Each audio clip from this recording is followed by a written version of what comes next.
what's up? Hello, everybody. Welcome back to Roll Pod, an Alabama sports podcast from Bama 247. I'm your host, Cody Goodwin. We got Mike Rodak and Alex Scarborough back on the show. We had Brett on last week. We're going to have him on a little bit more as the summer unfolds, especially this month with a lot of recruiting stuff going on. I know that there's official visits every single weekend, basically starting this weekend through the entire month of June. So we'll be sure to bring Brett back on to recap some of those visits, to set the stage for some of the other big visit weekends. But today we got Mike and Alex back. We are going to discuss Alabama's 2025 schedule, I guess at this way too early juncture of the offseason. It's the end of May. The last week of May as we're recording this, Wednesday, May 28th. We're going to do a scheduled draft based solely on intrigue and interest when looking at Alabama's 2025 schedule. But first, before we get there, SEC had its spring meetings this week. There wasn't maybe a ton, I guess, of newsy items that came out of this as it pertains to Kalen DeBoer, head coach of Alabama, and the Crimson Tide. But there were some interesting topics of conversation that came out that we wanted to start today's show with. Top of mind being the college football playoff structure, which seems to be ever evolving and ever changing. Alex, I'll let you kick this thing off. What maybe piqued your interest the most from the SEC spring meetings, whether it was the playoff or anything else? We're stuck in this merry-go-round debate of 9 conference games. How does it relate to the playoff? Can you get to 9 conference games without automatic qualifiers? And is automatic qualifiers even on the table now with this, 5-11 proposition that the Big 12 and the ACC have thrown out there, that 5 conference champions, 11 at large? And suddenly the SEC is sort of embracing that. I don't quite understand why. And it seems to me like it's a bit of posturing, and I don't quite get it. I still think at the end of the day you're going to have automatic qualifiers. And if you're going to have 5 automatic qualifiers, why stop there? If you really want to be the best 16, and that's how you feel it should be, then have no 5+1, just have 16. That's it. That's all you need to do. And if you're a conference champion that's good enough, you're going to be in the playoff no matter what. I don't quite like, you either go left or you go right. You don't sort of try to split this middle that they're doing right now. And it doesn't seem like it's actually getting anywhere. Mike, do you have a rebuttal? No, I think the spring meetings are kind of pointless. I mean, they can get into a room and nothing gets decided because they're waiting on somebody else. And then the other people, which are the CFP, governors or commissioners, whatever body it is, management council, council of elders, can't make up its mind on the automatic bid format because they're in a much larger philosophical fight for survival from the ACC and the Big 12. And you have the SEC and the Big 10 trying to use their leverage and maximize their own success. But I think Greg Sankey would argue that they're giving consideration to the other conferences too. And Sankey's made the argument that the whole 12-team playoff he supported, even though he felt like the SEC would have been perfectly fine with just 4 teams, that he thought it was good for college football to have a 12-team playoff. I think he's right in that regard. But there's also the whole idea that the SEC, by pushing for 4 automatic qualifiers and the Big 10 for the same, is trying to put a stranglehold on the rest of college football and take away those opportunities from other schools. So again, there's a much larger philosophical battle that's happening. I don't know. At the end of the day, it might not mean much because with the new CFP deal, which begins next year, the new TV deal, the SEC and the Big 10 have the authority to make changes to the format by themselves. That's a change. That's kind of what was bargained as part of this new deal. So they really don't need the ACC and the Big 12 to be on board. They can just unilaterally make the decision. Granted, I think there's some language in there that there needs to be substantial discussion or something. And I think the ACC is rattling sabers about that there hasn't been enough substantial discussion and would they sue, et cetera. But the SEC and the Big 10 can just say, that's our format. We're going to 4 automatic qualifiers for each of us. You're getting 2 for each, and everybody else it's a free for all. And then from there, they can decide we'll play 9 conference games if they feel secure in having 4 bids every year, at least. But right now it's chicken or the egg, and nothing's happening. And they still have time. I mean, they don't need to decide their 2026 schedule right now. They don't need to decide the 2026 college football playoff format right now, but at some point they need to. And it's just a matter of who kind of takes that leap and says, we're going to do what we're going to do. I think that's what's going to happen eventually. But these meetings themselves are kind of pointless because it's all dependent. Like if the SEC gets the format that it wants, then they'll go to 9 games. If they don't, then they'll stay at 8. That seems to be where they're at right now. And there's nothing happening. It's laughable to me how a lot of national media members get so worked up about everything Greg Sankey says as if he's trying to kill the sport. And they forget the title that Greg Sankey actually holds, which is SEC commissioner. He works for the SEC on behalf of the SEC. And you're shocked and appalled when he then does what he thinks is in the best interest of the SEC. Like, what are you smoking? Like, what are we talking about? He's not the commissioner of college football. He has the most power. But if he didn't do what was best for, or want to do what was best for his own conference, guess what? They'd fire him. Right. That's insane. And then people get Greg Byrne catching strays about talking about strength of schedule and ignoring, like, I just feel like it's willful ignorance to ignore what he's actually arguing as it relates to a 9th game, which is just added exposure. It's the added exposure to a loss. It's not saying that what happened at Oklahoma didn't happen. Let's take Michigan off the table because the ReliaQuest Bowl, it happened. It was bad. We all agree. It's not part of the playoff debate. The loss at Michigan at Oklahoma happened, but it's not the point.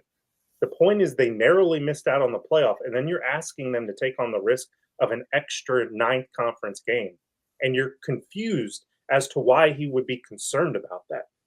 Like, what are we talking about with both of these guys? Like, I get you've got to fit these arguments, and yeah, there's another side to it, but let's not at least acknowledge that are coming from a place of Greg Byrne works for Alabama, is concerned about how the strength of schedule will impact Alabama. Greg Sankey works for the SEC, is concerned about the SEC standing with the playoffs. Duh. That's how it should be. It happens in the NFL a lot. Like, a lot of people will point fingers at Roger Goodell for things that happen in the NFL. And some people have to be reminded sometimes that there's 32 billionaire families that are the puppeteers for Roger Goodell. And he's ultimately reporting to them. And he's the figurehead, but he's propped up by the people who are actually voting on these things behind closed doors. So the same thing is true for here. Sankey has hinted at it multiple times this week. There's people within his room that feel a certain way about, like, why aren't we doing more? Why, et cetera, et cetera. And Sankey's essentially saying, don't blame me. Like, I'm just speaking for the 16 members of our conference, which are presidents and ADs, and some might be more aggressive about certain things than others. So look, I think Sankey's, I don't say on the record, but I feel like I've read that Sankey's fully supportive of a 9-game schedule. And I'm sure he would be, because it ultimately unlocks more revenue from ESPN, assuming, and not even assuming anymore. I think we know that they would pay for a 9th game. But again, you have factions within the SEC that don't want that because for a while, the argument was it was bowl eligibility for the lesser schools, that they wouldn't be able to get to 6 games. Now it's obviously the playoff is kind of more of the issue. And look, I think with Byrne, I get the message. When you say something like that, people are going to take it a certain way, and that's hard to get around. And that we're talking about in December when he was tweeting about non-conference schedule and talking about, should we play these games? And people were essentially making the point, like, you lost to Vandy, you lost to Tennessee, you lost to Oklahoma. It wasn't Wisconsin that was your problem. And I get the long-term implications of when you schedule Florida State back when they were good, when you schedule Ohio State's under schedule, Notre Dame, et cetera, like, you're taking on added risk. Wisconsin was good when they scheduled the game. Right. Yeah. Oklahoma State was good. And then Mike Gundy decided to be bad because he's Mike Gundy. And I'll die on that hill that he's running that program into the ground. But I understand Byrne's message, but I just think it's falling upon deaf ears. Like, I don't know if it did him any good to have tried to make that point. So I don't know where I stand on that, other than I think it probably was better left unsaid, especially right after, that was a couple weeks after Alabama got smoked by Oklahoma, not a good Oklahoma team. And it was right before they got smoked by Michigan without 6 or 7 of their best players. So it just, in the context of what we were seeing from Alabama at the time, it was a little bit out of place. Yeah. But at the same, like we still can hold two things in our heads. Some people can. That's what I'm That's really the crux of the argument is, yes, Alabama was not that good last year. And were they a playoff team quality-wise? No, they weren't. But let's not try to compare schedules and difficulty. Even if you say Alabama, you can give Alabama a loss to Vanderbilt, Tennessee, and Oklahoma. Bad losses. Look at who they played versus who SMU played. Look at who they played versus who Miami played. The troubling part for me was how the selection committee's public thought process changed the week before the conference championships games to the week after. It wasn't that I think strength of schedule is the end all be all. It's that it was one week and then it wasn't the next. And it's like, that's why people don't trust them. That's why I don't trust them. So what happens when you don't trust them? You try to take them out of the equation with automatic qualifiers as a conference. I don't like it. I loathe the very idea of automatic qualifiers. They're anti-competitive. That's why, to me, it's either you go all in that direction, and I think you save the regular season and competitive games and scheduling non-conference games, or you go the complete opposite direction, which is 16 best and let the chips fall where they may. Either one's fine with me, but this splitting the baby down the middle is not working. But I think in a larger sense, you are splitting the baby down the middle anyway with just the way FBS is structured. Yeah. Like a group of 5 schedule is never going to compare to an SEC schedule, ever. Even at this point, an ACC schedule is never going to compare to an ACC schedule. Yet you have all these teams playing in the same division or the same subdivision. You either need to go one direction or the other. You either need to accept that you're going to have disparities in strength of schedule, and you don't know the answer of what would have happened if SMU played Alabama's schedule, which is what Kalen was getting at on Monday or Tuesday, whenever he talked. You need to accept that and accept that there's teams that are going to win their conferences and that they should be in a playoff if you're going to have everybody in the same subdivision. Or you say these teams are not equal. We can't compare an SEC team to an ACC team anymore. It's just, there's too big of a gap, and you form your own league, and then you have your own playoff for the haves and you have your own playoff for the have-nots. You either need to go one direction or the other, because right now, if you're stuck in the middle trying to make arguments that you don't know what would happen if Indiana played Tennessee's schedule, like, guess what? You're never going to know. You're never going to know. And what's wild about that example is Indiana is in a big conference. Right. And chose and went out of their way to get out of quality non-conference games in order to boost their playoff resume. And that's the other part of this. You want to talk about Alabama this, Alabama that. Why are you not talking about what Indiana did to try to game the system? Yeah, that very quietly went under the radar. I think it was mentioned a couple of times in the lead up to the first round of the playoff, but it wasn't very loud. And yeah, there's always going to be disparity, and the group of 5 is going to be pissed if you go to straight 16. But if you've got 16, I think they're still going to get in. No, you're not going to be ranked as high, and it's going to be a harder uphill battle, and there aren't going to be as many of you from those conferences, but you're still probably going to get in with a selection committee. So I feel like it's kind of the only way at this point. And just the lunacy of starting this 12-team playoff and then reversing course on seeding, I think that tells you how backwards this whole thing is, that was even a thing to begin with, that we automatically want to seed conference champions over non-conference champions. That tells you the starting point of the ridiculous nature of the way they put together this playoff. And the fact that after 1 year, they said that was a terrible idea and we're never doing it again. And I will say, for Indiana's sake, yes, they backed out of the Louisville game. I think they also had a game that was rescheduled from a hurricane like 6 years earlier. It was, I forget who they played last year. It was like Coastal Carolina or somebody. It was a game that was like rescheduled from 2017 because it got canceled that year. There was a hurricane, and then they needed to play it this year. Non-conference scheduling is a mess. You have to do things so far in advance. You have absolutely no idea what college football is going to look like, what that other team's going to look like. It's impossible to try to have, like, what if Alabama played Florida State last year? Florida State finished 83rd in SP+. Alabama opened against Western Kentucky, which finished 78th. So Western Kentucky was a stronger opponent than if they had played Florida State last year. But in theory, like if you scheduled Florida State 7 years ago, in lieu of scheduling Western Kentucky, you would have thought, hey, I made my schedule tougher. Like I'm taking on risk. But that's actually not what happened because Florida State was so effing bad that's how it fell. And it might happen again this year. They may be bad again this year. And it might have been, I mean, there was tons of teams that were better than Florida State last year. Miami of Ohio, UTSA, South Alabama. I mean, go right down the list. So you don't know. And you're doing these, like Alabama's scheduling the Boston College game in 2038 or whatever the hell it is. Like there's no way of making a non-conference schedule and saying, I'm going to do it tough when you have no idea what it's going to look like. And you need the other school to dance with you. Like you can't sit there and say like SMU needs to schedule tougher. They should go call up Ohio State and Alabama and Texas and put them all on their schedule. Like you can't do that because those other schools aren't going to do that because they're already full. And they don't want to play them. It's like what Nick Saban said about trying to schedule for Alabama. Right. Teams don't want to play us. And your conference schedule is set by the conference. So much of this is out of your control. And I think people assign a lot of motives. Like this school is going soft. They're trying to get out of it. Like this school's doing things tough. Like with the case of Indiana, the athletic director is basically on the record saying why they did it. Yeah. Right. But again, there's other. Ross Dellinger, Yahoo, wrote a really good story about it. And he basically said, like, we got out of this because we wanted to be competitive. But that's just one game out of 12 that they played last year. Still, though. It's one of the teams they actually controlled. They played Purdue.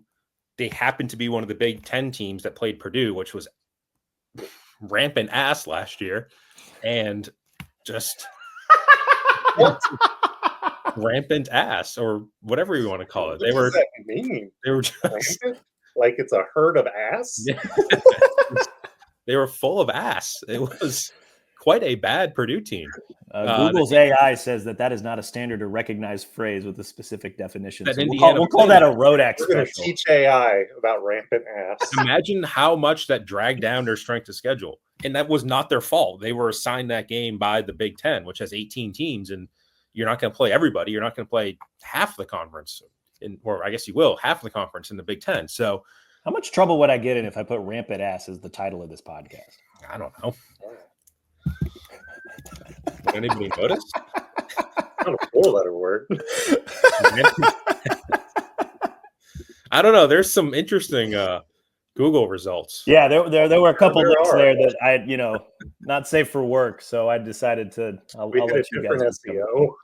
I'll let you guys discover what I found on Google. It's we don't condone these types of searches.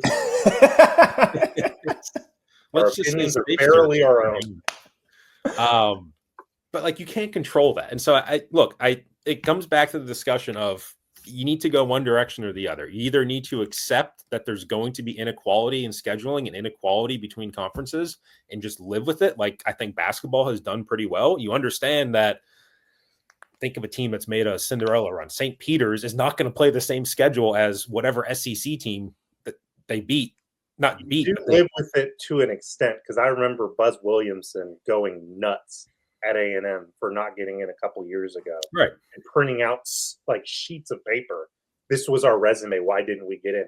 Right. Bro, if you're the 65th team, we don't want to hear it. Again, the teams that just missed on the bubble in the NCAA basketball tournament are going to be worlds away better metrically than a lot of the automatic qualifiers that make the tournament. Yeah. And it's just, they live with the fact that they have 300 something Division I teams and they are all living under the same house and they need to provide some sort of opportunity to those schools. And so you either need to keep doing that in college football and stop complaining about strength of schedule disparities, or you need to make your own league and make it even schedule because like that's what the NFL does. You try to even out your schedule as much as possible and live within your own little bubble and forget about the other schools, the Miami of Ohio's and SMU's and Cal's and Syracuse's. Just forget about them. You have to go one way or the other. If you're going to live right now within your system, but also complain about the disparity that your system has, it doesn't do any good. There's always going to be complaints in college football. There's always going to be this disparity. I remember talking to Dan Mullen one year, at Mississippi State, and we were talking about the size of coaching staffs. And I said, well, what about parity? And he laughed in my face and said, there's no such thing as parity in college football. And he's 1,000% right. If anyone goes into a room of decision makers in Destin, Florida, or Grapevine, Texas, and said, this is how basketball does it, they should throw that person out of the room immediately. Because this is my fear of where college football is going, is that they're going to dilute the regular season to the point that nobody cares. Because that's exactly what's happened with college basketball. Nobody follows the regular season. Nobody cares until March because it's just a free-for-all. And look, 16's fine, but if you start expanding and start including everybody, and it's just giving all these teams reasons to not schedule good games during the regular season. Let's take out of the fact that you can lose a regular season game. That's fine. But I'm worried the path that college football is going on is the similar path to what college basketball is going on, to where the regular season is basically irrelevant. So they would make the opposite argument. In fact, Nick Saban, I think, has made this, and Sankey's made it, that by expanding the playoff, they're allowing more opportunities to schools longer and deeper into the season. That a 14 playoff or the BCS, if you're Boise State, unless you went undefeated and were really, really good as an undefeated team, then you would have no shot at being in the BCS or being in the 14 playoff because of your strength of schedule. Yeah. And the fact that you have an automatic bid and you have this opportunity for Boise to go play, or if you're Alabama and you lose a couple games, you're South Carolina or Ole Miss, you still have a chance. Ohio State last year, you lose to Michigan, previous system, you're done. Now you have a chance. So they're making the argument, and they've made the argument historically, that by allowing this opportunity, you're making the regular season more interesting for people deeper into the season. That you lose a game in September, previously you're done, and your fans kind of tune out because your season's over as far as the playoff goes. I think to that end, they were correct, at least this past season, because you look at the mess that was the SEC, you look at how the Big 12 ultimately unfolded, right? Like Colorado was in the mix going into November, and the Dion factor made people pay attention to that team regardless. But just the fact that they were that relevant, like that was an interesting subplot to follow throughout the season. Same thing with the ACC and Clemson. Yeah, like there was a lot of teams that were like, oh, their season's not out of it yet because they could sneak into the conference title game. And if they win, they're in the playoff, right? Like that was the argument for Colorado. So to that end, yes, like I think they were correct at least last season. I don't know if every season's going to end up that way, but last season, like that point that they were making was right. And it gives teams more hope going into seasons because there's more opportunity available at the end of the tunnel. And I think we've seen that a little bit. Illinois, I think, just has a record for season tickets. North Carolina, I think, has a record. That's probably more Belichick / Jordan Hudson related. But there's other schools that, like, if you're an Illinois fan 5 years ago, you wake up on September 1st and you're like, there's no way the Illini are going to the college football playoff. We're going to lose to Penn State. We're going to lose to Iowa. We're going to lose to whoever. And we're going to be done. Now you can wake up on September 1st and be like, yeah, maybe we got a shot to make the playoff and make a run with this Brett Bielema fella. That might be actually helping college football, and the ratings have gone up. And the game is actually, I think, healthier from a ratings and money standpoint than people tend to give credit to. I think Alabama in this market, there seems to be a little bit of a downturn just because it's kind of a hangover from where they've been. Yeah. But on a more macro scale for college football in general, I think the game's actually healthier than people might realize. They're not at the tipping point yet. And ratings are one metric. They're a valuable metric, but they're only one. I think there is a sense among a certain section of the fan base that is kind of sick of where college football is going. I think 16 teams is okay. If I had it my way, it would be 8. It's not really the number of teams as much as it is how we seed the teams that get in, how we decide the teams that get in. And are you telling teams strength of schedule is the most important thing, or it's only one thing? Because if it's only one thing, you're going to get teams not scheduling aggressively during the regular season. So is it better to have Illinois fans wake up on August 30th and say, we're making the playoff? Or is it better for Illinois to get aggressive scheduling, a good non-conference slate, and make good games in August, September, and October? Like, what matters more? January, because that's where all these games are going now, late December, January, or August, September, October. I think it's a balancing act. And I just worry what the message is being sent to athletic directors or how they're receiving it and whether they're going to devalue what they do during the regular season. It might mean more teams are interested, but I don't think it's going to make more interesting games. But if we're saying that strength of schedule is the most important thing, then you can basically go into a season and say, here's your teams that are making the playoff because these are your teams with the strongest schedules. Because look, honestly, you can sit at Florida, which finished 8-5 last year, or I guess 7-5 before their bowl game. They lost to Miami. They lost to Texas A&M, which is a pretty good team. They lost, Miami is a top 15 team. They lost on the road in overtime to Tennessee, which was a playoff team. They lost to Georgia, which was a playoff team. They lost on the road to Texas, which was a playoff team. They beat LSU. They beat Ole Miss. And you can make the argument, SMU plays Florida's schedule. Does SMU go 7-5? Here's the thing, though, about the strength of schedule argument. You got to win enough games for it to matter. Florida lost too many. They lost 5 games. So but then that goes back to you have too many losses thing that people don't seem to like. That was the same argument for Alabama. If they beat Oklahoma or they beat Vanderbilt, they're in the playoff. I agree. I agree. Strength of schedule to me is not about counting losses. It's about counting wins. It's how many pelts you can put on the wall and say, I've beaten this team, that team, this team, that team, and look at where they're ranked. Look how good they are. This reflects well on me. It's a balancing act. Florida had more ranked wins than SMU and Indiana. They beat LSU and Ole Miss. I'm not saying Florida should make the playoff, but I'm saying if you go down that road of teams, they're extremes. It doesn't move the needle for me. Beating LSU and Ole Miss, that doesn't really move the needle for me. 15 team last year. That's fine. And LSU was, a pretty good team as well. They were top 25. So meltdown. Still, to put a bow on it, that meltdown, Ole Miss at Florida was epic. It was. But that loss is why Ole Miss didn't get in the playoffs. You lost to bad teams. That loss in Kentucky lost. Same argument for Alabama. Right. You lost 2 bad games. I think strength of schedule is important, but I don't think you can make it the end all be all because then you're only looking at a certain group of teams to begin with, and you're eliminating teams based on, that team doesn't play a hard enough schedule. Again, I think if you're going to live in this world of having 133 teams in FBS, you need to have a system that, takes into some account strength of schedule, but balances it out with the fact that team 130 is nowhere near team 10.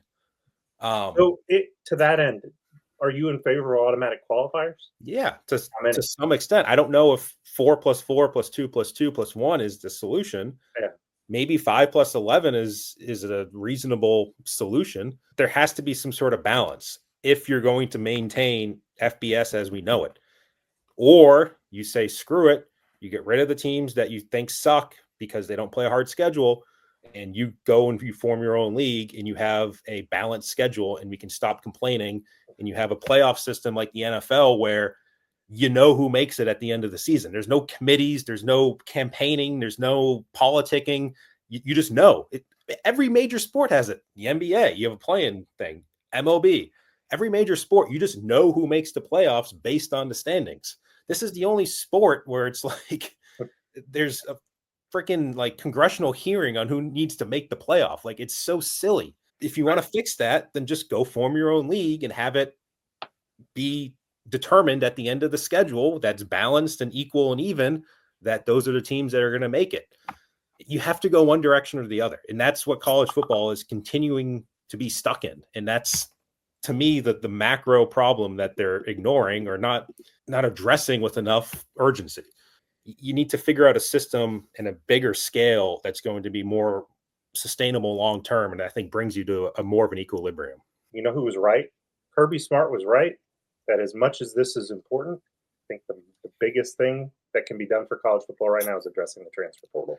Well, that's what I think needs to happen more than anything right now. Yeah, but you're talking about John Talty's story this morning about what Kirby said about the portal. The biggest problem with that is the second you try to take away a portal window, you're going to get sued. the NCAA is going to get sued on antitrust grounds, you're taking away opportunities for free movement of players and that you're colluding as separate businesses to do that. There are going to be attorneys that would do that as soon as you take away a transfer portal window. Make players, employees collectively bargain with them and then have free agents exactly like you do in the NFL. Exactly. So you talk about things being stuck in the middle when they need to go one direction or the other. In fact, speaking of Kirby, this is something he talked about on the radio at the Regions thing. You kind of have to go one direction or the other. You either say that they're students or student athletes, whatever the hell they call them, and you let them have free movement and free earning and just let it be laissez-faire, or you make them employees and you have unions, you have collective bargaining, you have contracts, you have set rules. Right now, guess what? They're stuck in the middle because they can't make a decision and they can't have a blue sky thinking, big picture thinking in which direction they need to go.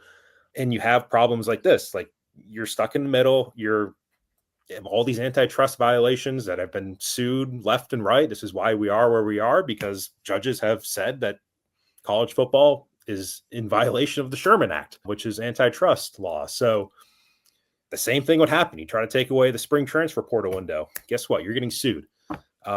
You try to take away the winter transfer portal window. You're getting sued.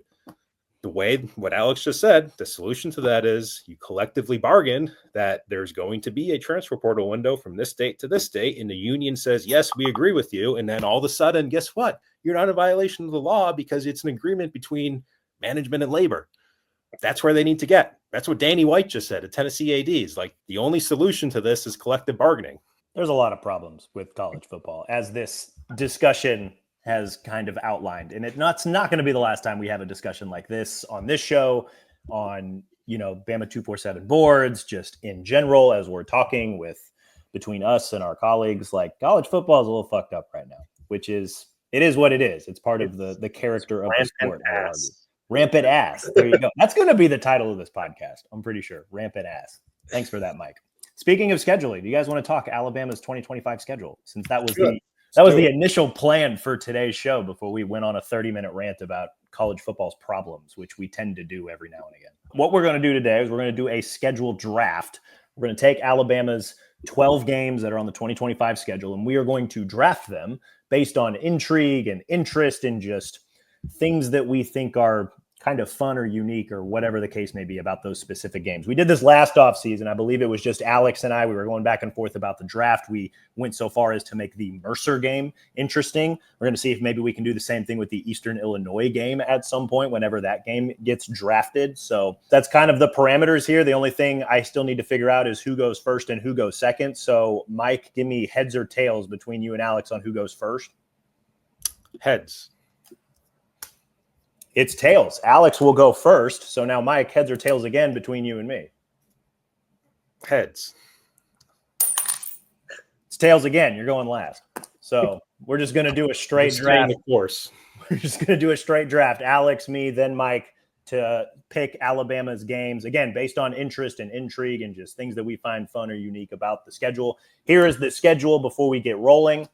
August 30th, Alabama's at Florida State. September 6th, at home against Louisiana Monroe. September 13th, back at home against Wisconsin. September 20th is the first bye week. September 27th, at Georgia. October 4th, back home against Vanderbilt. October 11th, they're at Missouri. October 18th, third Saturday in October, they're at home against Tennessee. October 25th, at South Carolina. Bye week, November 1st, November 8th, they're at home against LSU. November 15th, home against Oklahoma. November 22nd, home against Eastern Illinois. And then they wrap up the regular season November 29th at Auburn for the Iron Bowl. Alex, you have the first overall pick of the scheduled draft. What game are you taking? Can I trade my pick? Nope. I think because there's like 4 games I could pick. I think there's a lot of wrinkles to all these games that make them very interesting. I'm going to pick Auburn as the most compelling game on the schedule because it's the last game of the season. Weird things happen at Jordan-Hare. I still don't understand how the last 2 games there were even competitive. Alabama should have smoked them in both scenarios and needed Bryce Young and Jalen Milroe heroics to pull them out. So that in itself, Auburn could be 6-6 in that game, I think is still going to be interesting. But then where Auburn's at as a program is really interesting to me because this is year 3 for Hugh Freeze. They haven't really broken free.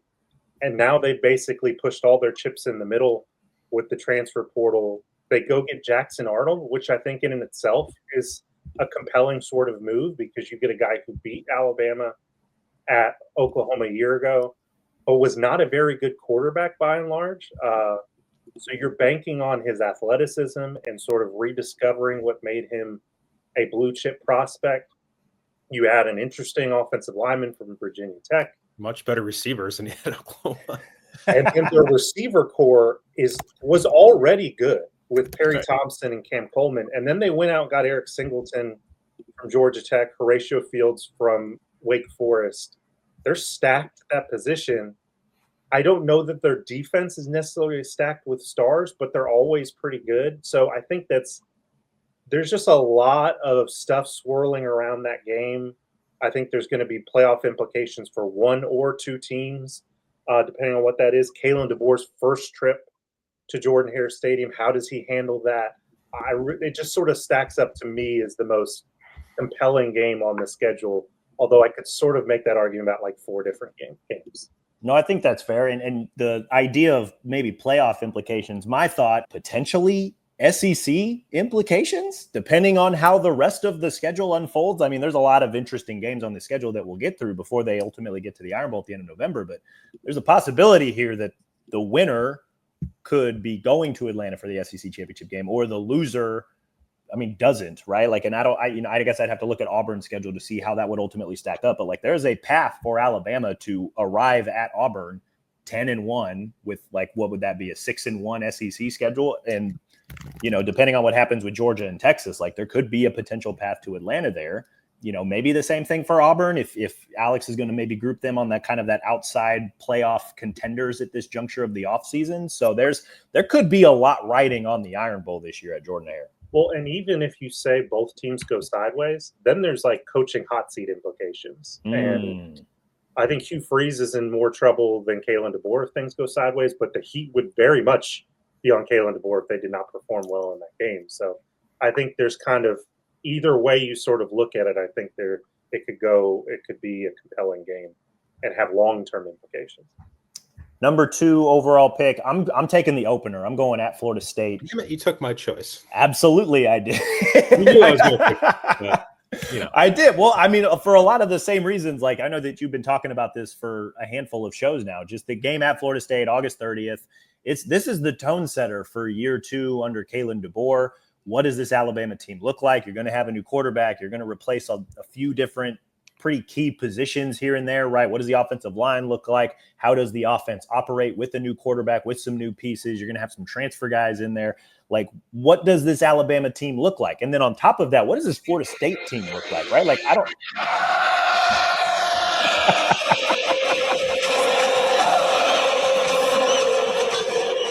Thank you for the sound effects. Yeah. So, like, we know that, like, that place is going to get juiced up regardless of how Florida State looks, plays, right? Because, like, they went from, 13-0 to 2-10, right? So, like, what's the bounce back going to look like? Where's their head going to be at? Where's Alabama's head's going to be at? Like, there's just a lot of intrigue around that game, just from a tone-setting standpoint to, I know Mike has made the point that if Alabama goes in there and flops, like, you talk about hot seat turning up, right? Like, what would that be? 4 or 5 losses in their last 8 games for Alabama after thumping Georgia? They would have 6 if they lose the Florida State game. It would be 6 out of their past 7 games away from Bryant-Denny Stadium that they would have lost. Okay, insane for an Alabama team.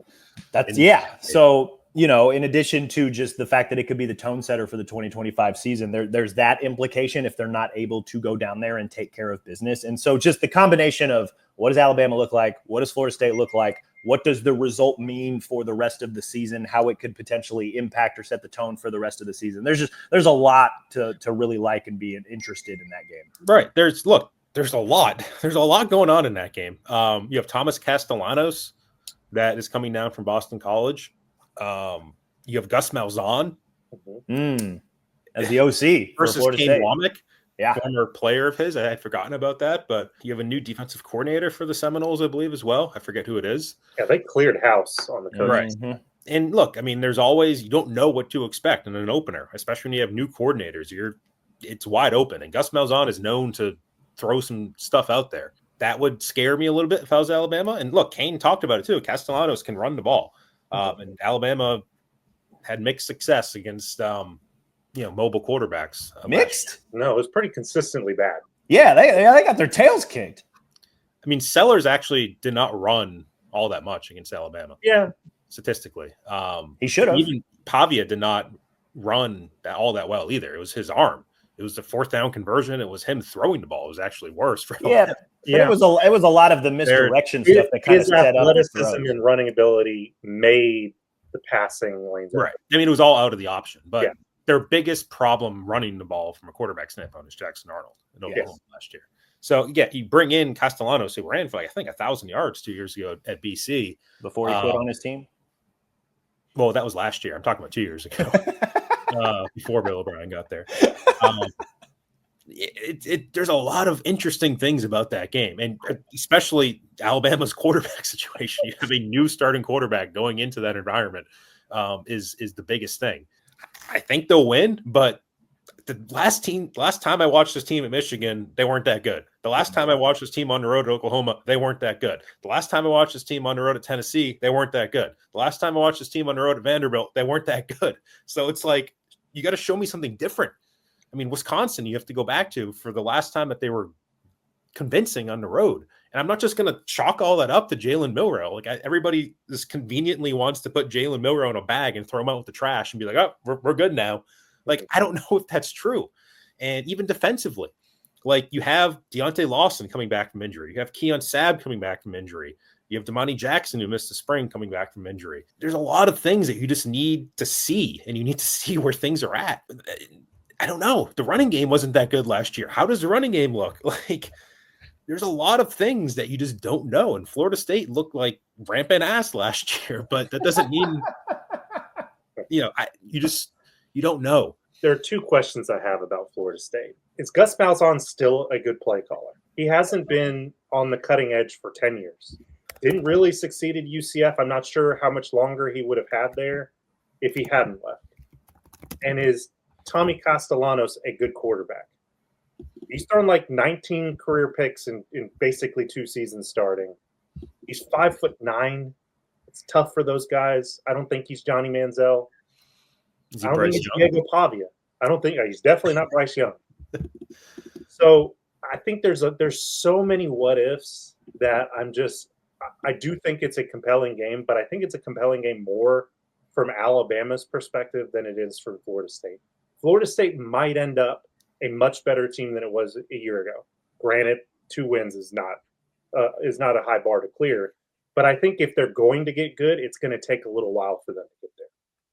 Yeah, I could see it going both ways. I could see Alabama smoking them and then Florida State getting better over the course of the year. I can see Florida State picking off Alabama at a time when they're trying to figure out their quarterback situation and trying to figure out their team and then not being good the rest of the year. I can see it go both ways, but I don't want to take up all of our time. Fast and take their souls immediately. Do not give them a reason to hope, because if you do, that's when that game goes sideways. Right.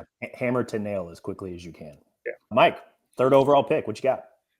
This is a tough one because you have a lot of choices, and I'm debating between a couple ones. Actually, just 3. Screw it. I'll go with Georgia. All right. And my other choices were South Carolina and LSU, for the record. So you guys should take those in the next round. But I'm going to go Georgia because for some reason people are like, yeah, we can go and win at Georgia. Who is saying that? I feel like I read that. People just don't. Alabama fans think they own Georgia. Right. That's what I'm getting at.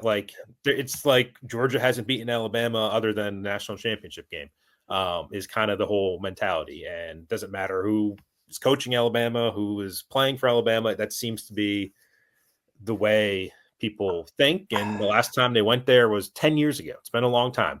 I was going to say, man, they smoked them. Right.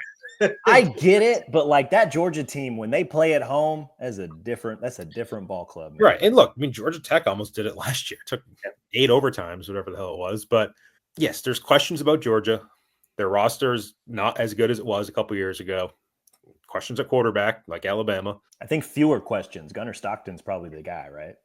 He's the Yeah, guy. but We don't how know. good is Gunnar He's Stockton? good. I think Yeah. is the question. So, yes, there's things that Alabama can certainly take advantage of. But if you're saying to me that Georgia is not the hardest game on Alabama's schedule next season, going to Georgia, I don't know what to say about that because Georgia's the best team they're going to play. In terms of pure talent, absolutely, they are the most talented team Alabama will face. The reason I didn't think about them as my first or even my second pick is because at the end of the day, the playoff implications are not that strong. It's a good win if you get it, but the loss doesn't hurt you that much. If that game was in October or early November, number one with a bullet. But the fact that it isn't, it's week 4. It's one of those games that as long as you don't completely shit the bed, you can recover from it. I think that's dependent on what happens before and immediately after. I mean, if you lose to Florida State or Wisconsin, which I think is unlikely, but if that happens to happen, then you lose to Georgia, then you're really reeling. Or if you lose to Georgia and then you turn around and I don't think they're going to lose to Vandy, but if you lose to South Carolina or you lose at Missouri and you kind of sleepwalk through one of those games after, then, you're kind of multiplying it. So historically, yes, losing to Georgia would not have been an issue because Georgia was in the SEC East compared to like an Auburn game. But to me, they all mean the same. They're all an SEC game. All the losses would mean the same. All the wins would mean the same. The time of the year is kind of dependent on what happens. Like if you go into Auburn undefeated and you lose that game, it's probably not going to mean much for you. But if you go into Auburn with 2 losses and that's your third loss, then yes, that will be pretty impactful. So it all depends on what happens around you to me. But yeah, we're not picking the hardest games. Yeah. Otherwise, I think Georgia would be number 1. But I think there's going to be a lot of intrigue in a Georgia-Alabama game. The TV ratings are going to be there, and it's going to be on national TV. I would assume we'll find out tomorrow, but not national TV, but I mean primetime. Yeah, like 6:30 ABC game. Like I think we can pretty much chalk that one up right now. Alex, you're up again. What did you say the other 2 games you would have picked were? LSU and South Carolina. Okay, I'm not going to pick either one of those. You're going to pick Missouri.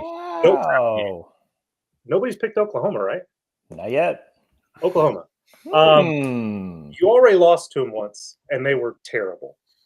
Now they're actually might be good. You couldn't stop their quarterback, and they went and got an All-American quarterback. You couldn't stop their offense, and they got one of the best offensive coordinators. Couldn't stop their offense, and then they went and got Jade Knott from Cal. And they made some other pretty good improvements on the offensive and defensive lines. Brett Venables, maybe this is the year they break through. The timing of the game, again, I know Mike doesn't care about the timing of the game. It's much more likely to have 2 losses going into a game in November than it is in September. So I think the timing of the game does matter. I just think all the unknowns packaged with the fact that you lost a year ago and the history of Oklahoma suggests that they do not stay down for very long. I think that is one of the more compelling games on the schedule because it could go any way. And I could envision a world where one of Oklahoma and Auburn and Alabama are competing for a playoff spot. I don't necessarily know if I see both of them. And I think this game could be could determine which one it is. Especially. Oh God, not again. Scared of living and I'm scared to death. I can't breathe and I catch my breath. Turn off your tweet notifications for one. Another shout out on the podcast. Shout out Colin Gay from the T News. I'm gonna cut it off at 30 seconds. We're gonna have to pay somebody for that. I agree with you that Oklahoma game is all kinds of intriguing, especially where it's at in the schedule, right? You think about what happened last season. Alabama had to just go take care of business against a bad Oklahoma team, and they would have probably sailed into the playoff after everything else had happened. I mean, at that point in the season, they still had a path to Atlanta. Yeah. So the fact that they weren't able to take care of business that way, and now Oklahoma's making the return trip at that juncture of the schedule, mid-November, you got to assume that there's going to be a lot of different puzzle pieces at play here. And if Oklahoma's better, right? I don't know exactly how good they're probably going to be, but at least the pieces suggest that they're going to be better. This could be a de facto playoff elimination game. Well, and before Mike gives his rebuttal, just know that I mainly picked Oklahoma just to piss Mike off because he said we should pick either one of those other ones. And I really do like the Oklahoma game, but go ahead.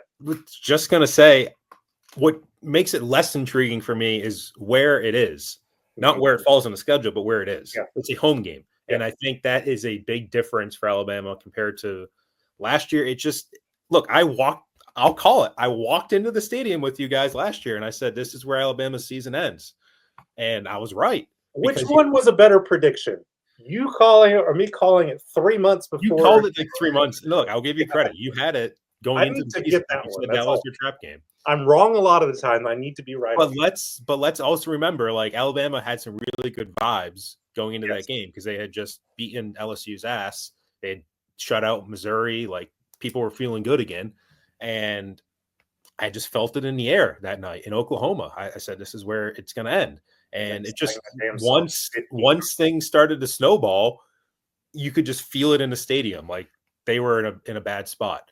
I don't know if that's going to happen in Bryant-Denny unless you're in a situation where Alabama's taken a couple losses and then you start to feel the pressure of your fans if you're not beating Oklahoma, and that kind of bleeds into the whole Kalen DeBoer discussion. All right, like, we need to make the playoffs. Like, Kalen DeBoer needs to show something. Like, yes, maybe there might be pressure that way, but Brent Venables is on the hot seat too. I mean, probably more than any other SEC coach, despite him beating Alabama last year. So I just don't know about them. John Mateer could be good. I don't know. He was pretty good at Washington State, but does it translate to the SEC? That's where I don't know. Right. There have been some players who have gone from Washington State to big-time programs and done pretty well. I like how you phrase that because I know you're referencing Cam Ward, who went to Miami and who's in the ACC, and that's not the SEC. However, I just want to point out John Mateer threw for 3,139 yards, 29 touchdowns, and 7 interceptions. And you know what? Who they play, Paul? You know what translates pretty well? 64.6% completion percentage on top of I'll give you that. And he's with his offensive coordinator. Hey, look, Oklahoma's one of those games right in the mix with all these other ones, and Cody's going to pick the next one for us to keep it moving. I am going to keep it moving. My next pick in terms of most interesting game is actually at South Carolina. I'll take that one at the end of October before the second bye week. It's another road game, which these road games are going to be all kinds of interesting, I think, or at least this one specifically, because you look at the way the schedule unfolds. We'll learn about this team at Florida State. They have to go to Georgia. I think Mizzou's in the midst of a reset year, so that one in the middle of October, whatever. But like this South Carolina team, they have a quarterback. They have a really good pass rusher. They just play weird games all the time. Like we saw it last year at Bryant-Denny. Like Alabama should have put them away and won the game handily, but a handful of special team snafus allowed South Carolina to stay in the game. They beat Clemson last year. They finished with 9 wins last year. I know they lost to Alabama and Ole Miss. It ultimately kept them out of honest playoff discussions. I'll phrase it that way. However, like this is a team that's got some dudes, and they're going to be at home against a team that they felt like they probably should have beat last year and that their fan base maybe thinks they should have finished ahead of in the college football playoff poll. Like there's just a lot of interesting things in the air about this game. And if the schedule goes the way that we think it will, which is to say Alabama's probably going to go to Columbia with 1 loss, probably an SEC loss, that's going to be a pretty weighty game for Alabama, especially when on the other side of the bye week, you've got LSU, you've got Oklahoma, and you've got at Auburn, 3 of your last 4 games to finish. Like that is a game Alabama, I don't want to call it a must win now at the end of May, but that's going to be a very interesting, intriguing game, especially if it unfolds the way where we think it will, which is to say Alabama is going to be in the playoff discussion at the end of October. I don't know. That game is very, very interesting. Yeah, I think it could make or break their season. And going on the road there, Alabama fans don't need to be reminded what can happen there. They all know Stephen Garcia's name for a reason. The one question I have about South Carolina is they feel like the ultimate vibes team in the SEC. When the vibes are good, they're really good. When they're not, they're very average. And their overall record is not as good as people sort of perceive them as being because they've had some big-time wins. They have really good pieces, really interesting pieces. You talk about Lenora Sellers, Dylan Stewart. Are they a top-to-bottom complete enough team to compete on a week-in, week-out basis? I think that still remains to be seen, but there's no doubt that game has prime time potential written all over it. I'm very curious about – it's going to mean everything. I'm very curious about South Carolina's defense because they lost Kyle Kennard, who was the other part of that really good pass rush. They lost Nick Ebenwari, who, I think he tested as like one of the most athletic safeties in NFL draft combine history or whatever that is. Like he's going to be a really, really good NFL player. So like they're missing some pretty good pieces from last year's defense, which was good, not great. So how do they replace some of that? But even to that end of that argument, like by the end of October, that South Carolina team is probably going to know who they are and what they can do. So yeah, I like that game is going to have all sorts of big implications, I think, for Alabama season. I'll pick LSU then because I think when I talk about games like Oklahoma and we're going to pick Vandy pretty soon here, That'll think be the next pick. There's going to be a certain level of attention from Alabama players. Like we lost to that team last year. We can't let it happen again. I feel like the opposite might be true with LSU. It's like, yeah, we went down there, we beat their ass, belt to ass, like BTA ass down in Baton Rouge. Like we got them. I think that when you have that mentality, sometimes you can get bit. Mm-hmm. And I think this is still a good LSU team. This is an LSU team that is number one in 247's transfer portal rankings in terms of the players that they've brought in this offseason. There seems to be a lot of, I'm going to say hype, but like high opinions of them. And I think once we go to SEC Media Days, I think there's a very good chance they're in the top 4 of the preseason poll, right there with Alabama and Ole Miss as far as 3 and 4 to me. It's a team that has Garrett Nussmeier that, again, did not look good last year, but has... There were moments where he looked really good, though. Right, I'm talking not about against Alabama, though. Against Alabama, but he is still being discussed as one of the best prospects in the 2026 draft. And the potential for this LSU team, I think, is there more than almost any opponent on Alabama's roster, on their schedule, because of LSU's roster. So it's still LSU. They're a talented team. I think they have some ability to put points on the board. I think they could show better than what they did last year. Yes, you have the benefit of having the game at Bryant-Denny, which I talked about earlier, I think helps. But to me, the mentality is going to be an interesting question. Can you kind of keep, especially if you're coming off, let's say a couple weeks before that, you have a big win at South Carolina. Like, can you maintain what you need to do against LSU? I think is going to be interesting. So that's where they are for me. But for LSU, there's also questions because they open at Clemson. And as we know, Dabo Swinney's not to be denied. And as we know, Brian Kelly at LSU is not great in season openers. Not great, Bob. So if they lose to Clemson, look, they also have Florida at home. They have to go to Ole Miss. They have South Carolina at home. They have to go to Vandy. They have A&M at home. Like, there's some opportunity there for LSU to just trip all over itself. And then, by the time November rolls around, maybe they're not in a good spot. But, they win some of those games, they're going to be a top 10 team, coming into Bryant-Denny. So I don't know. We're talking about intrigue. I don't know if it's the hardest game on their schedule. If we're talking about intrigue, I think the LSU game should be pretty high up on the list. I think that's fair. I when it comes to LSU, and I've got other shows for further down into the summer. You think LSU is Deshaun Jones?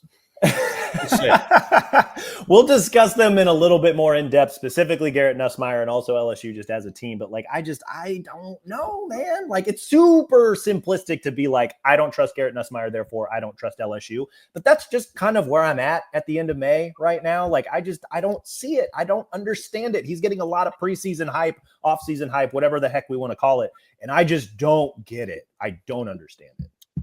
I've seen enough to understand it. I've seen enough to know Mike's right as far as the upside on LSU. It's through the roof. Sure. You bring in Nick Anderson and Barry Brown from Kentucky. You've really upgraded receiver, which is weird to think that LSU would ever need to do that. Aaron Anderson could be really good. Alabama fans are going to be pissed. So one guy Nick Saban wanted to keep and couldn't. But the question for me is, can Garrett Nussmeier take care of the football? That needs to happen. Can they protect Garrett Nussmeier? That was the strength of their program the last 2 years, and 4 starters are gone. And can they play high-level defense? Finally, mercifully, it's Harold Perkins is going to play a role similar to outside linebacker. I've been yelling out this podcast for over a year now that it's dumb to put him inside. For all of our LSU listeners out there. You get him back, and you get him in a position where he could thrive. But is LSU going to be soft? Because last year they were soft. and they've been a little bit soft under Brian Kelly, with the exception of that first season where they sort of overperformed. If they can get that edge back, they can give Alabama a lot of trouble. But I think they've got to regain some of that made them a good program for a really long time. You know how they get the edge back? Go Tigers! Alex, you're up. Pick 7. I don't know how through the schedule draft. I don't know how Vanderbilt lasted until this long. I know why. Alabama gets them at home. Alabama should win this game. If they don't, Kalen DeBoer is in deep shit. That is exactly why. It's the pardon the language, it's the oh fuck factor of this game. Right. Because if it goes bad, everything's going to go bad. Right. Because there's going to be so much anxiety around this game. You got to hope Alabama players and coaches don't feed into it. Fans will. Fans that go into Bryant-Denny Stadium are going to be a little bit like, oh, crap. What is going to happen here? And if it starts off rocky, it might end rocky, and then everything else is bad. And they're pretty good. I mean, you guys are talking about, oh, LSU has to go to Vanderbilt. When has that ever been a sentence that needed to be said on a podcast about SEC football? That's a thing. They're better. They're a coherent football team with some interesting weapons, whether you're talking about Pavia, Stowers. They play solid defense. They make you beat them. Mm-hmm. And if Alabama can't do it, that is a very bad sign for that day, for that season, for this coaching staff. Right. You can write off the Vanderbilt loss last year that it was your first year, transition year, et cetera, et cetera. Nobody knew how good Vanderbilt was going to be. Right. But you can't lose them 2 years in a row, especially at home. And I think that is a very bad spot, especially with, I don't say it's a gimmicky offense, but like Kane Womack, I'm sure he's done this the entire offseason. You need to be studying what Vandy does with their option game. And I'm sure there's going to be new wrinkles to it next year. They're going to show some stuff, but you should be able to stop an option offense with Alabama's athletes and with what they have. If it happens 2 years in a row, that's, I think, the biggest problem. I might push back on that for just a little bit, because you think back to when even Saban was running the defense, like even back like in the middle of the dynasty, they struggled with mobile quarterbacks. Like they almost always have. And it's not just mobile quarterbacks. It's quarterbacks. How'd I phrase it? Quarterbacks who can create and are comfortable creating out of structure like that, because Saban's defenses had so many rules that like Johnny Manziel, for example, that's probably not a good example, but like because he broke every single rule, but he would break the pocket and Saban's rules were up in the air. Right. And so any quarterback that was comfortable creating out of structure like that, just really like you want to know, like what kept Saban up at night? It was quarterbacks that could do that. And so the fact that Pavia, maybe not anywhere near close to the same level as Manziel, but like the fact that he is comfortable in chaos, so to speak, and the offense does enough to create enough chaos to where he feels comfortable and the defense is kind of throwing their hands up from time to time. Like it was the perfect storm of like, holy crap, and by the time they maybe figured out like, holy crap, like it was just too late. So look, we can skip Eastern Illinois. We can skip ULM because I think we all can agree. No, we got to make those picks. We picked Mercer last year. We got to make those picks. Okay. So what games do we have left? We have ULM, we have Wisconsin, we have Missouri, Tennessee, and Eastern Illinois. So 5 left. Who's making a pick next? My pick, I'm picking the Tennessee game. Tennessee at home, third Saturday. Surprising they've gotten this long without being mentioned. You talk the lack of a quarterback. I guess they don't not have a quarterback. It's, I think, Joey Aguilar. I hope I'm pronouncing that correct, in the UCLA Nico swap, air quotes. It makes you wonder what the offense is going to look like, right? Because if Nico was still there, I think this Tennessee team is a lot more formidable. That's not to say that they don't have dudes. Like I still think the defense is going to play pretty well.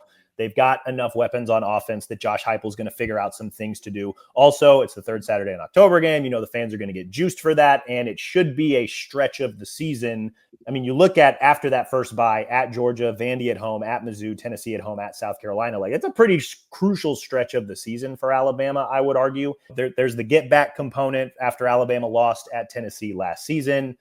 By then, does the offense kind of know who they are? Is the defense rounded into what could potentially be great or even elite form?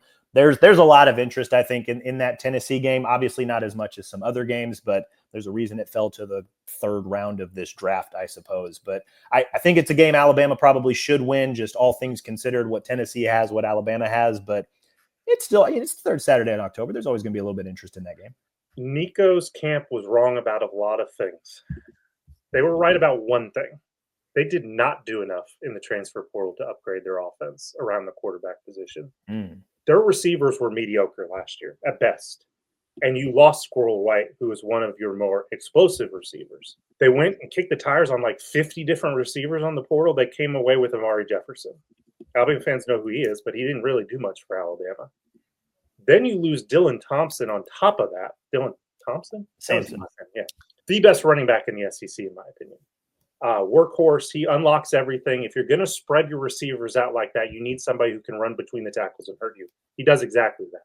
Star Thomas is a good running back, but he's not a one-for-one replacement. If you take the quarterback out of the equation, I didn't really like Tennessee. Then you trade Aguilar for Nico, and I have some questions about Aguilar. Put up good numbers at Appalachian State. Everybody's going to talk about former UCLA quarterback. Never played for UCLA. But he threw a lot of picks, and his completion percentage was not great. Both of those things are things you need to do in a Josh Heupel offense. Take care of the football and be accurate. How does that work? And then on top of all of that, I've said it on this podcast before, I think Josh Heupel's in danger of being Gus Malzahn 2.0, where his offense is the cutting edge and nobody knows what to do with it the first 2 years.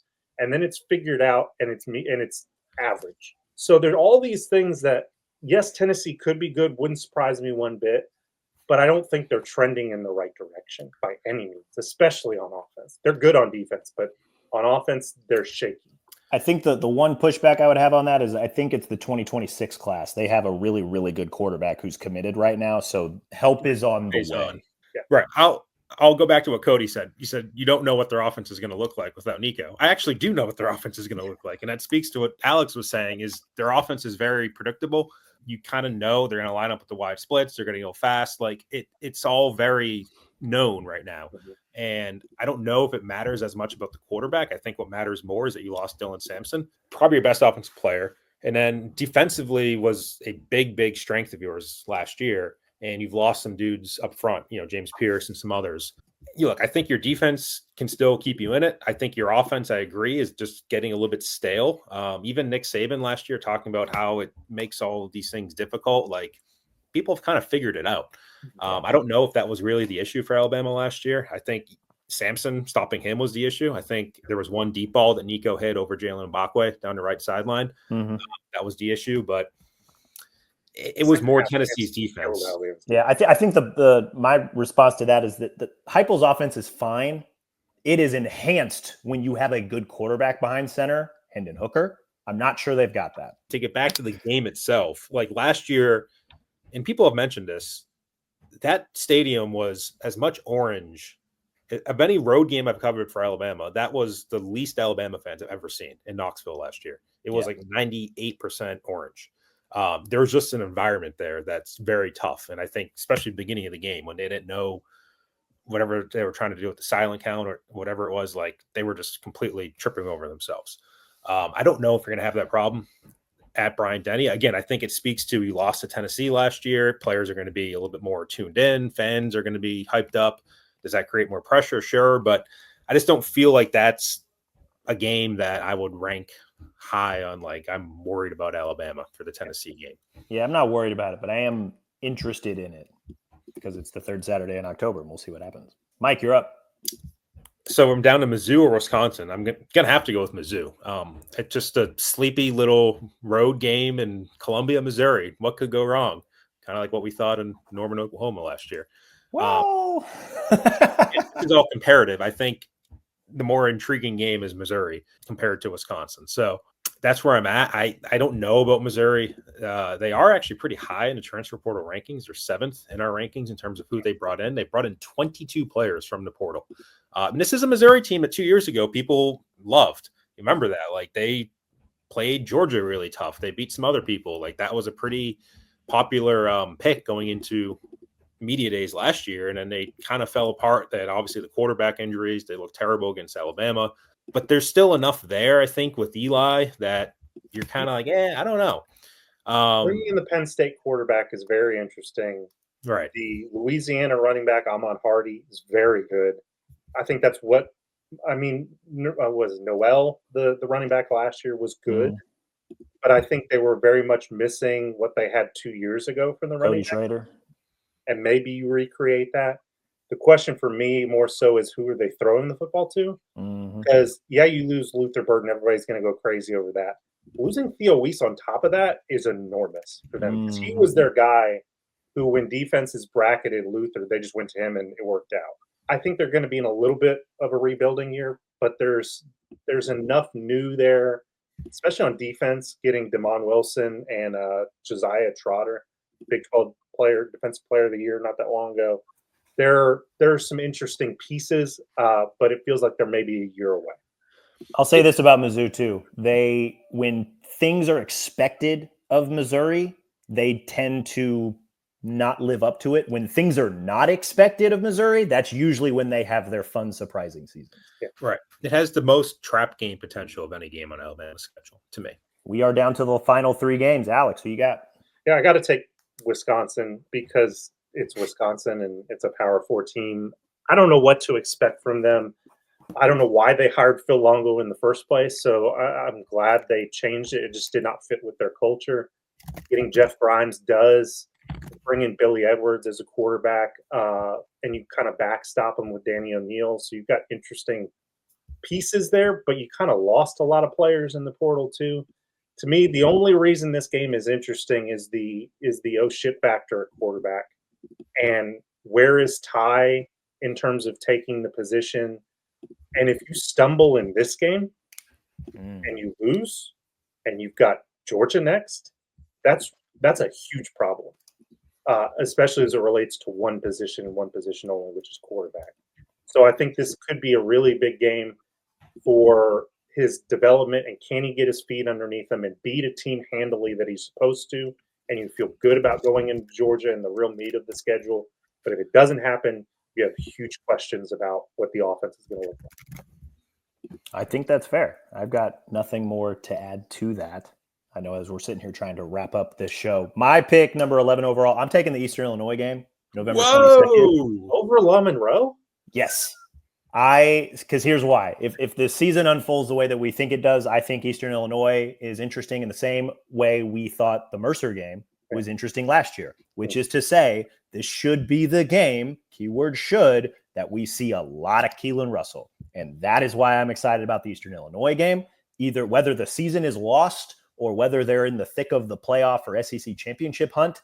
This should be a game where the A team takes care of business in the first quarter, and then we get to see Keelan Russell for an extended period. And boy, I am really excited and intrigued to see what that kid can do. So that's why.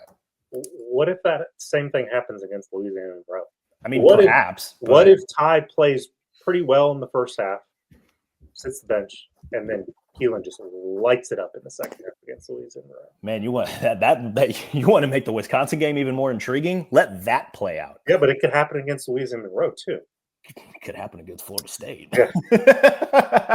Eastern Illinois named the 2 NFL quarterbacks. I can only name they're the Panthers. That's what I know. And Dino Babers was the coach there once. Panthers went 3-9 last year, by the way. They're no Mercer. Pretty good FCS team last year. Eastern Illinois. That wasn't Jimmy, was it? Jimmy Garoppolo is one of them. And the other one is on CBS, our parent company. Romo? Romo. Yeah, Romo. Wow, I wouldn't have guessed Romo. Name 2 Super Bowl winning NFL head coaches who went to Eastern Illinois. Yeah, no, I've drawn a blank. Recent. Fairly recent. Sean Payton, current NFL head coach, went to Eastern Illinois. Mike Shanahan, also. Really? Powerhouse. Rebuttal. Mike, named the starting quarterback and the head coach for Eastern Illinois. No idea. Just naming some Eastern Illinois. Hey, look, I would have had Louisiana Monroe as my number 11 pick. Shall we get to them as we're just obviously down to our last pick? Wrap us up, Mike. Louisiana, Brian Vincent is our head coach. Yeah, Louisiana Monroe has had 1 winning season since 1994. That came in 2012. Wow. However, remember 3 years ago, 2022, they came to Tuscaloosa with Terry Bowden as their coach. Yeah. Bryce Young threw 2 interceptions in that game. I do remember that. But I'm shocked you said remember an Alabama game against Louisiana Monroe, didn't immediately go to 2007. Right. I was going to say 2007. If Kalen DeBoer loses to Louisiana Monroe, will this be his Louisiana Monroe, or will it be his second year and everybody's like, "Ooh"?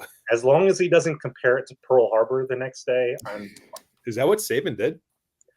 that was a little pre-Twitter because that thing would have gone insane. Yeah.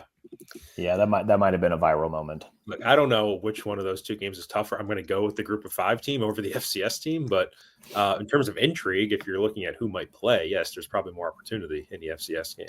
That is why I picked it 11th and didn't save it for last. Here's the quote from one Nick Saban: "Changes in history usually occur after some kind of catastrophic event.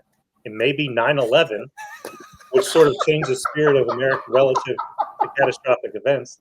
Pearl Harbor kind of got us ready for World War II, and that was a catastrophic event."